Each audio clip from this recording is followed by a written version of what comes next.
Oh, I need glasses. You have glasses on. Oh.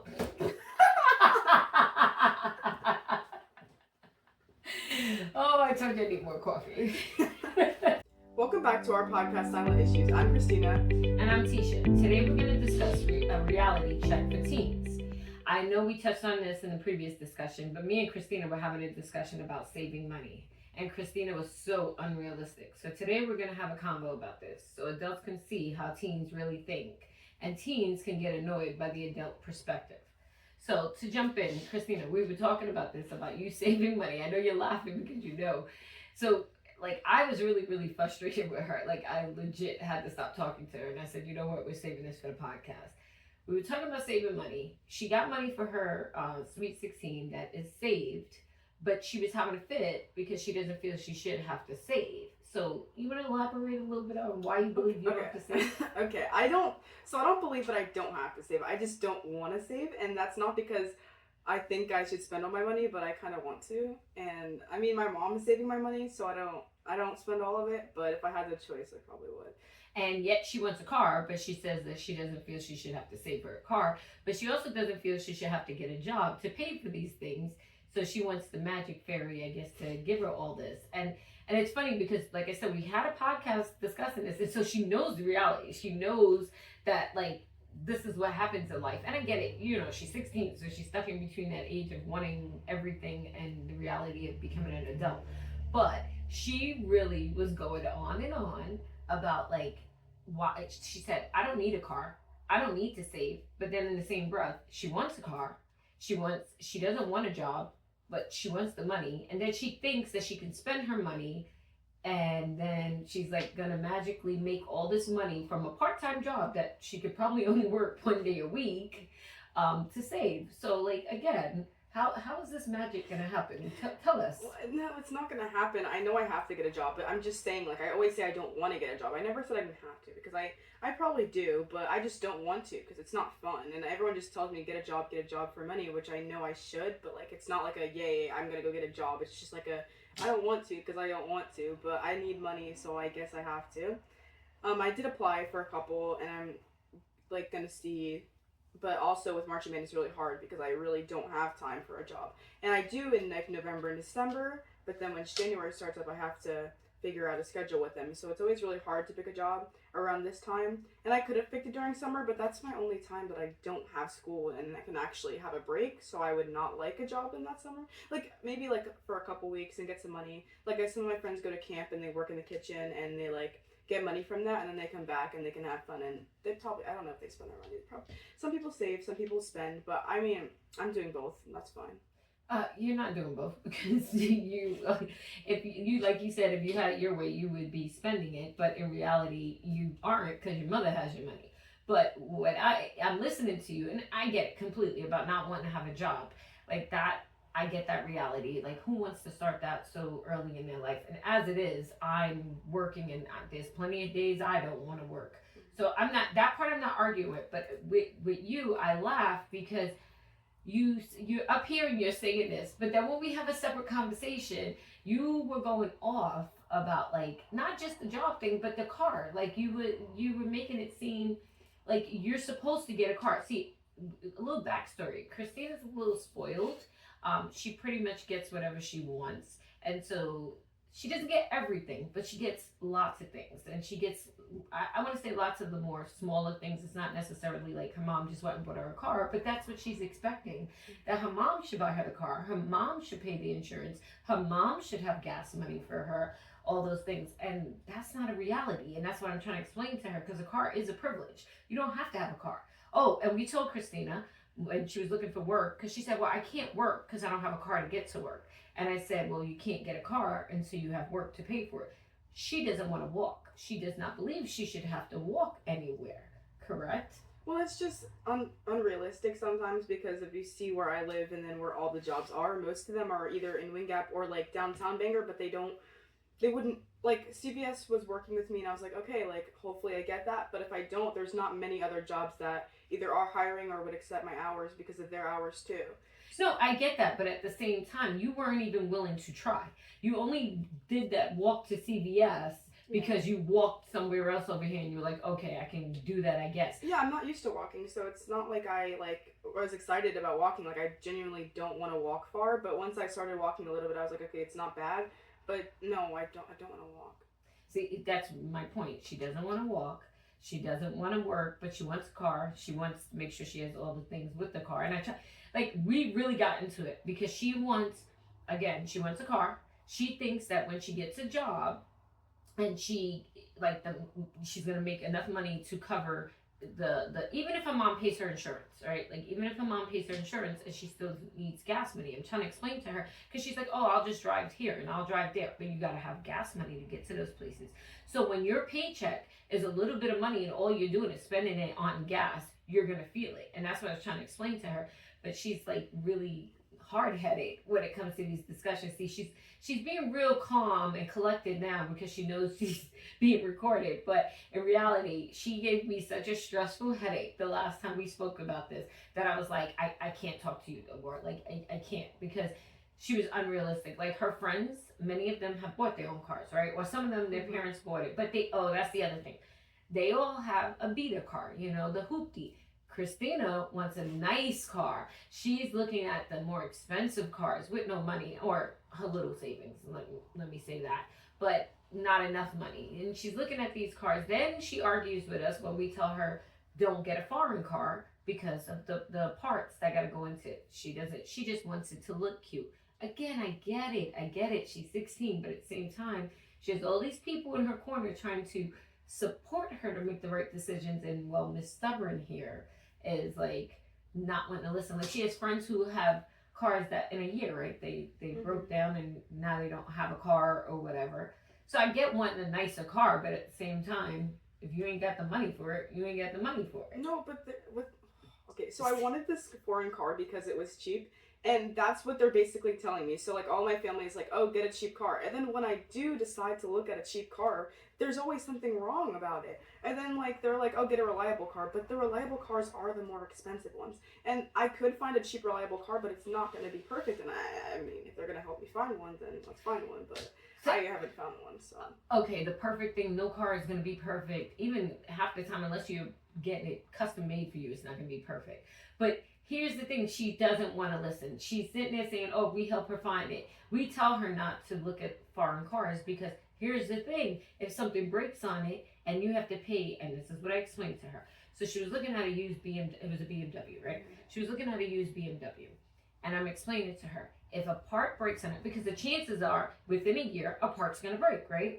She could take it off the lot and a part's going to break because these are not like certified cars or anything. They're just used cars.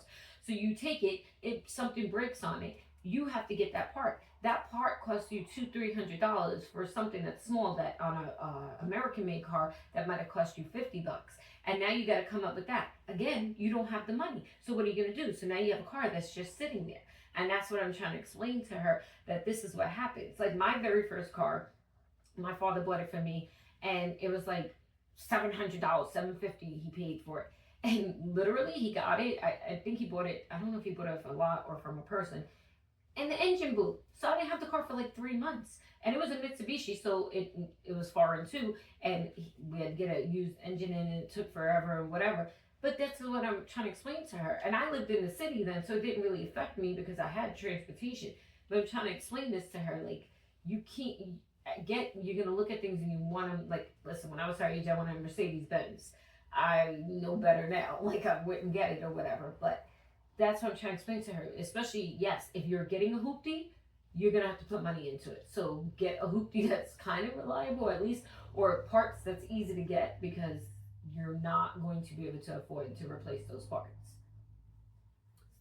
Yeah. I mean, it's hard. Looking for a car is annoying. I just want a car that's good. I've looked at a couple lots, and usually the lot I was looking around is like under 5,000, but there's probably problems with them. And the problem is I can't, like, there's nothing on the car. So when I go into the lot, it's just a car, and it says the price, and I don't know anything about it. And if I go talk to them, they're gonna say a bunch of things, and I'm not gonna understand what they say. And I mean, all I really need to know is the miles and how much they're willing to negotiate. Because if I can negotiate a lower price, then it's probably better for me. Because then I don't have to buy, like, because of the parts, like when I buy the parts and stuff. Well, no, I mean, definitely if they're willing to negotiate, but a lot of these places now aren't. But that's neither here nor there. Obviously, you need someone to go with you, whether that's Grandpa or Robert or whatever. Yeah, Grandpa said he'll go with you. But the thing is, you're not going to want to hear what he has to tell you. When he tells you, no, Christina, that car is no good, you're going to be upset and you're not going to like the answers to it because they're looking at it, they're testing the car, they're running the car, and they're seeing. If you turn a car on and a bunch of smoke comes out from the back, that's bad. That's an engine problem. But you don't know that. So that's something why you want to take someone who has a little more car experience to know. They got to check the oil. They got to check all those things and see. Believe me, when you walk into a lot, and this goes back to our sexism conversation, when you walk into a lot and they see female, especially you and your mom, they're like, oh, we got him. It's easy. Like, all we got to do, because they know, oh, she's only looking outside the car. They don't know if you have background in cars and stuff, but they're assuming you don't. And so they're going to try to sell you a lemon, whereas they see a guy, they act different. Just like, so I just bought a car recently, and when I went to the first dealership I went to, the guy literally looked past, I was buying a car, not my husband, and he looked past me and started talking to my husband about the car. And my husband's like, she's looking for the car. And he continued to talk to him as if I wasn't there.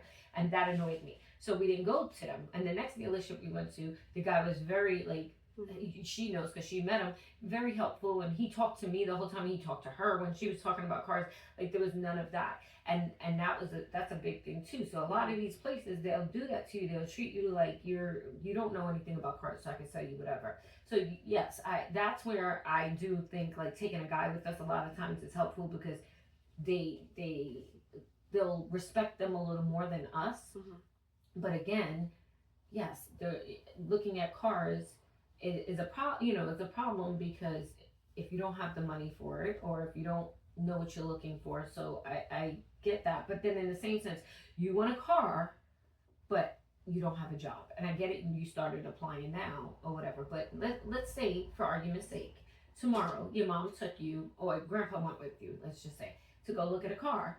And you get a car. What are you going to do with it? You have no money now for... Well, yeah, but I would say that it would stay there probably. I mean, yeah, it would just... Stay where? I don't know, by my house. You can't have a car in the street if it's not registered. Now, they're not letting you take it off the lot without it being registered. So, and insurance. So, all right, you have that. You have your your registration and your insurance on it, right? All right. Now, that's paid for one. The registration is paid for a year. So, you don't have to worry about that. Your insurance, though, you got to pay every month. How are you paying it? With my job, if I get one. If you get one, what if you don't have one?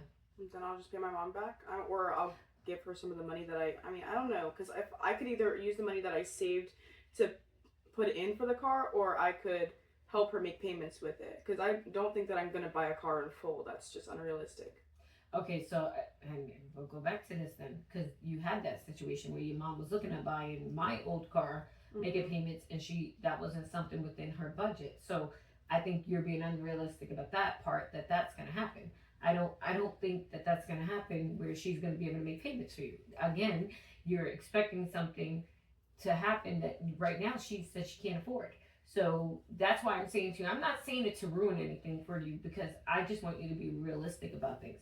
You need the job before you get the car because then you don't have to so much depend as much on your mother. You might be able to start saving, but the problem is you get money in your hand and you want to spend it. I was there. I know. I told her. I know that feeling like you just want to spend money because you have it, especially when you don't have large sums of money like that, regularly. But if you got to also think about like the prize in a sense in front of you. You want a car, you got to have money on the side because you're going to have problems. You're going to always have problems. The only reason right now I'm okay is because it's a brand new car. And so it has a warranty, and that's what I said to you when I bought it, right? But then what did I say? I don't want to be car poor, and what am I right now? I feel car poor. Like, I feel like I am nickel and dime everything else. So, I get it, but at the same time, you got to be realistic. And I think, first and foremost, you have to get a job. You have to. And it's hard because of your schedule. It is extremely hard because you have no time. Like next week, this is her last week. So squeezing in podcasts after this is going to be difficult because next week, band camp 8 to 4. So all week. So when does she have time to work? But at the same time, she then has to depend on her mom and her friends to take her places, right? Back and forth from band camp and back and forth from school. And well, I mean, I couldn't drive anyway. Like, I still have to, like, I can't get my license until January. So, I mean, I guess I could save up and get a car after, but that just feels dumb because then I'm going to be looking for a car after I have my license. And I feel like that's just going to take so much time away from what I could do. Well, think about it like this. First of all, like you just said, you couldn't drive it, right? So the car's going to sit on the road. You're paying insurance on a car. Because I would be driving it with my mom. But how often your mom works, when you're at camp or school is when your mom's home, and then your mom goes out in the evening because that's when she works. So your schedule's not going to really work out like that. So you're paying insurance, you're paying all this on a car that's sitting there. Wouldn't it make more sense to start, if you know you get your license in January, you start looking for a car? Obviously, you're practicing driving in between. I'm not talking about that. But don't you also got to pay for your driving classes? Isn't your mom making you pay for that out of your thing? No, because I think she's paying that because that's, okay. I wouldn't have enough to. But that's like $500 or something like that you got to pay for that. Then, so if you start looking for a car in like November, December, then it makes sense because it's closer to you actually being able to use the car. You only have it sitting around maybe a month of, like a month where you're not using it like that, even if then.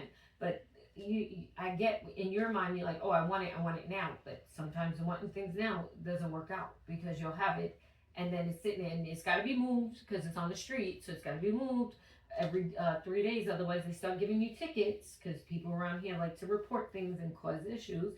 So then you have that. Then again, like I said, you're paying insurance. Then you got to keep gas in it. I mean, if you're not using it like that, the gas is going to stay. But think about the price of gas. You've seen that when we were traveling. So, I mean, there's a lot of things. And that's why I say, like, waiting till we're closer would make more sense. Our computer just made a weird noise. So we kind of, like, paused. We're like, what was that?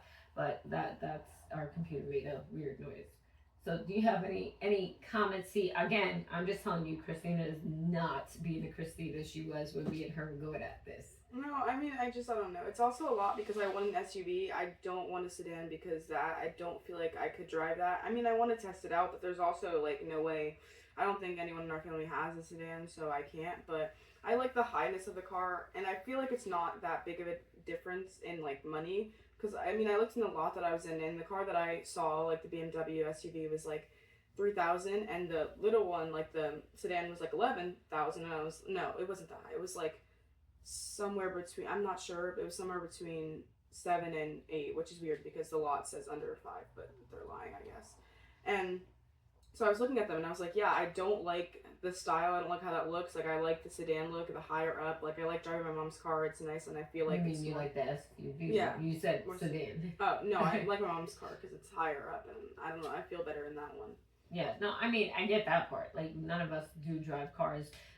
It's funny, she calls them sedans and we just say cars, but no one in our family really drives cars, and so you didn't grow up sitting in a low car. So for you, but again, think about that. If the sedan is more money, there's a reason. It might be newer, it might have less problems, but they also know a used BMW is going to give more problems, so that's why they're going to sell it at a lower price.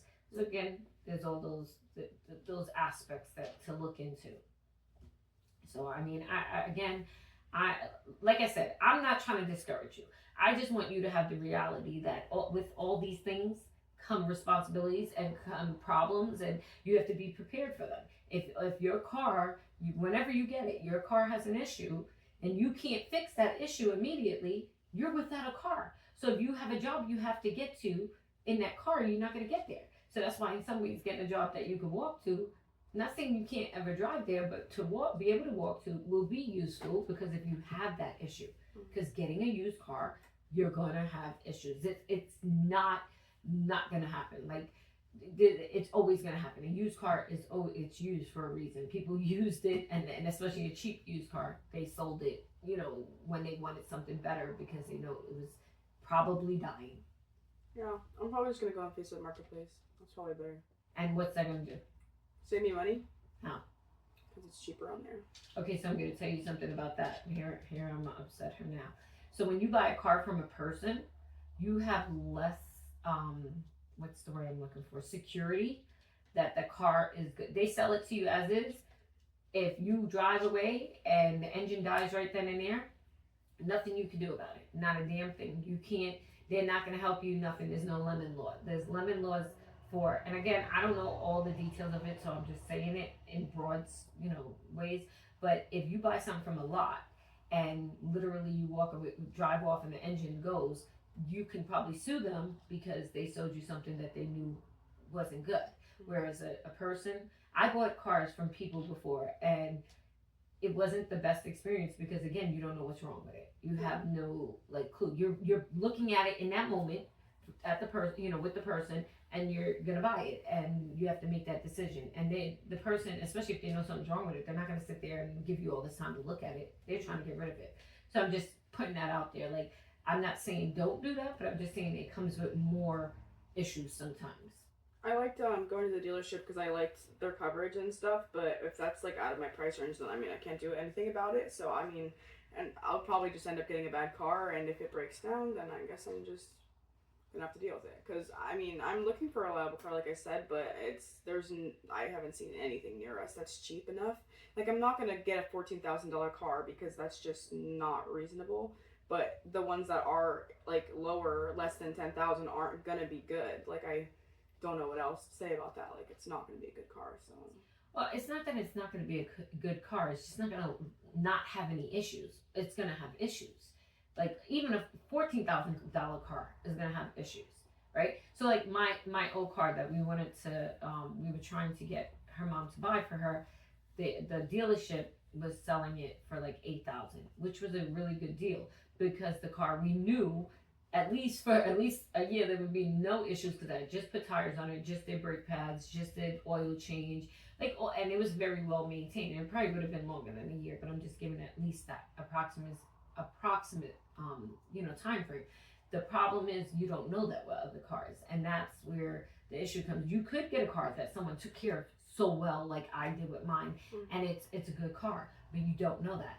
You can kind of tell from when you look inside of it and stuff like that, like what the seats look like, because if it's dirty and nasty, it's a person that probably wasn't taking care of their car.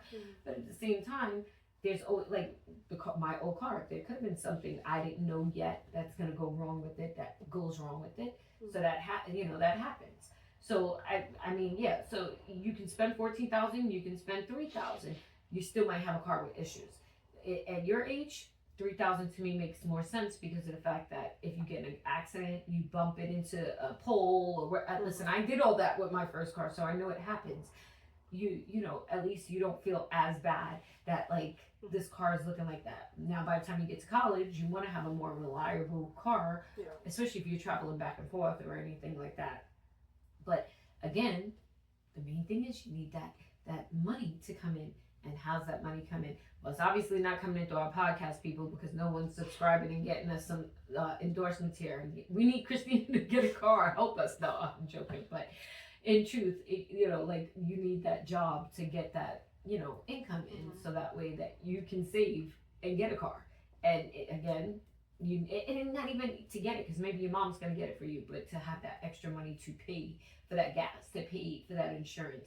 It's a difficult thing. When my sons got their cars, like when they worked, they had to give money towards their insurance, and they had to give money, pay for their gas if they had it. It was very hard for me to come out of pocket with stuff like that. I wish we got your car because I think the payments were supposed to start in August, and I have enough to help her with the car payment itself. Like, yeah, maybe she have to pay the insurance, and I'd pay her back for that.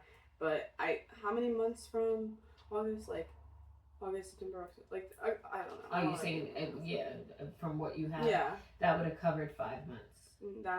And maybe she'd have to pay like 1 month because if I got the job, I would be able to help with her.